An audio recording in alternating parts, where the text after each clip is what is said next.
Hello, it is 10 a.m. in the morning, very early for me being a grad student, and I am packing up my entire room. We are moving today, so I have left this for the absolute last moment, per usual, and I decided why not just film a time-lapse of me doing this whole crazy thing. This is not how I normally live. This is the pre-packing disaster, hence everything is imploded, though I am a very messy person, to be fair.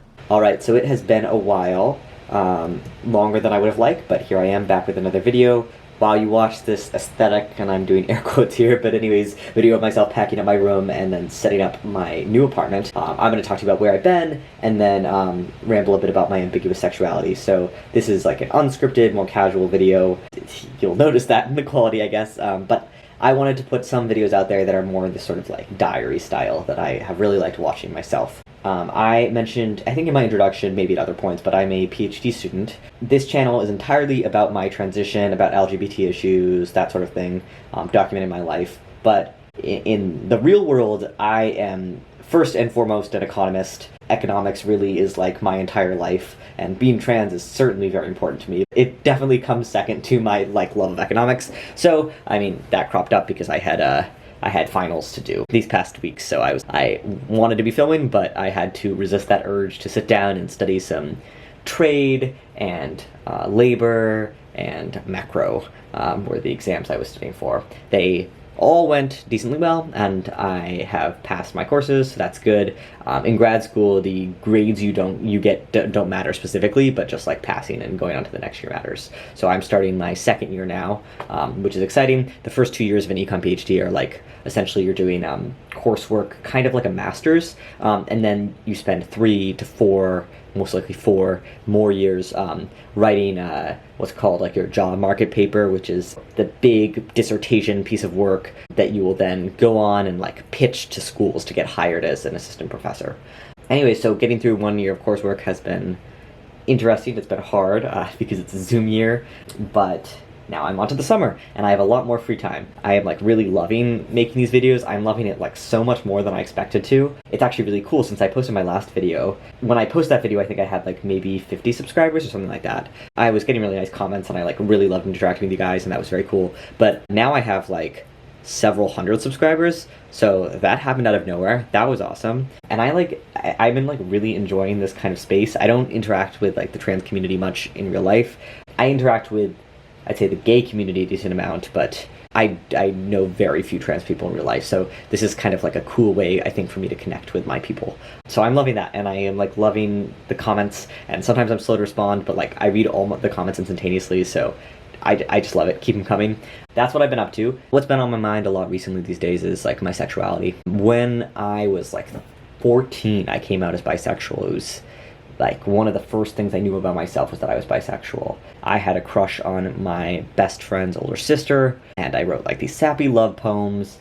Like, it was one of those undeniable things, and I came out to my parents. My mom was like, you should ask her out, and thank God I didn't listen to her because like, I don't know, my mom just is a little bit too optimistic on these things, and this best friend's older sister was like 2 years older than me, and that was just never gonna happen.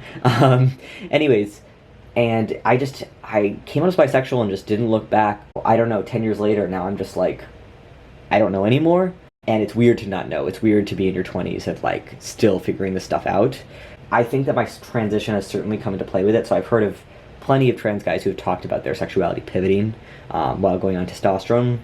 But it's not necessarily, I think, the testosterone for me. I think it's more of a social element. So I was in a relationship, a pretty serious relationship with a man, and we broke up like when I was like, say, 2 months on testosterone, so like really like in the heat of my transition, like socially and medically and all that. After we broke up, I had this moment of thinking that like maybe I was actually straight. I think my reasoning for that was that I just couldn't envision myself with a guy. I couldn't see it. My relationship with him had failed, right? And so that didn't feel like evidence that I was into men, so much as even like a reason that I wouldn't be dating men, because it didn't work, that relationship. And I could just see myself with women like way better. It was so much easier to see myself with women, and I just struggling with men. And I've had a hard track record of being interested in people, and then kissing those people and feeling like, oh, the sparks just weren't there.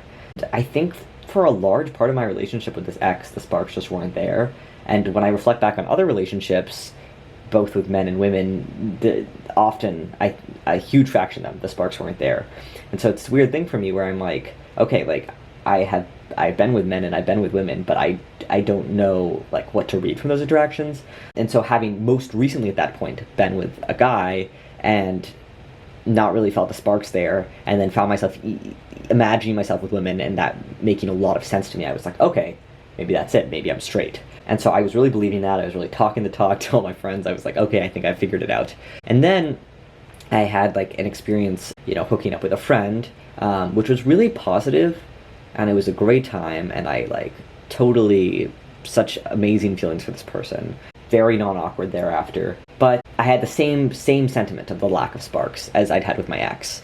And having had that experience more recently with a woman, then my mind was like, what if I'm gay? Because I just so vividly in my mind was like, that experience, which like, even if it was fun, it just wasn't passionate. It wasn't what people had talked about, like the way hookups are meant to feel. And so then I was pivoting to maybe I'm gay. And I know that when I say all this out loud, that the obvious thing is like, why can't you just be bisexual? Or like, maybe the thing is those two people weren't great, or like not weren't great, but like those two people weren't matches in some sense, but what does that say about their entire gender? I think at the moment I find myself thinking more and more that I'm gay. And I think that there was something specific about this interaction, which the thing that left me was like, the problem was that she was a woman, or like that was what wasn't working for me. Not the problem being like that I'm not compatible with her. Whereas with my ex, it felt like the problem wasn't anything to do with the fact he was a guy. It was just that I wasn't compatible with him. I've had now since then like sort of experiences of like, going on sort of dates or like, having crushes on guys, and it just makes it like feels right, and in a way that is more instinctual and less intellectual. And I found myself reflecting on why I could imagine myself with women in a way that I couldn't imagine myself with men. I think that was really like just a wanting to be a straight trans man, or like wanting to be straight, feeling like how wonderful it has felt to be accepted as a man, and then really like in part imagining as part of my manhood dating a woman coming with that. Like lack of imagination doesn't mean anything about my sexuality. So like, I mean, I couldn't imagine myself with a man, but that doesn't mean I'm not gay. That just meant that I don't have many examples of gay men and the kinds of relationships I wanted to be in. So a huge breakthrough for me was like seeing more examples of like two masculine men together. Not saying I'm the most masculine man ever, but like, I don't know. I mean, I think you've seen most of these videos I'm wearing cargo shorts, and I just like, man, I love cargo shorts so much. I don't know what it is. It feels like so innate to me that there's some sort of deep inside me cargo shorts gene or something. Like, I mean, again, I love like floral prints too. It's not like I'm the most masculine man ever, but like I found myself when thinking about being a gay trans man, like wanting to be more feminine, feeling like it would be natural for me to try to like be a bottom, and like and trying to dress in ways that I imagined like feminine gay trans men dressing, who I see on Reddit, I see online, and I think they look amazing. And so I had this moment of like trying to look like that, and I ordered some shirts and I put on this clothing, and it just made me feel uncomfortable in like the same way, not with much less intensity, but a similar way to how I'd felt pre-transition. I just realized, I guess, that like when I stepped outside of this box of like gay men can exist with two masculine men, like I can be a masculine man dating a man. I don't need to like conform to any sort of expectations about myself. When I just focused on like sort of the, okay, like, well, who am I attracted to? I find myself thinking that I'm gay. That's essentially where I am at this. And I know there's like sort of an obvious comment of like okay, well, like, isn't there something physical or innate, or like you can just tell, like, but I don't know, that's not how these things work for me. I'm never like someone who like, I know there are people out there who like say, I don't know, like, not these days, but hypothetically there are people who like read Playboy, or like, like just look at an image of a person and feel like arousal, and like instinctually they see someone on the street and they're like, I'm into that man and I know that, or I'm into that woman. But that's not like how I experience these things. There's like sort of a, I don't know, it's not, I wouldn't identify as like demisexual or any of those labels that people take, but like I nevertheless don't experience like an immediate innate like attraction off of just the idea of a person, or just like an image of a person. And so especially in quarantine, when I'm not interacting with all that many people aside from my PhD cohort, and I like, you cannot sleep with people within your PhD cohort by any stretch of the imagination, to when I'm interacting with like basically no one, it's really, really hard to think about like who am I actually capable of being with and who do I actually want to be with.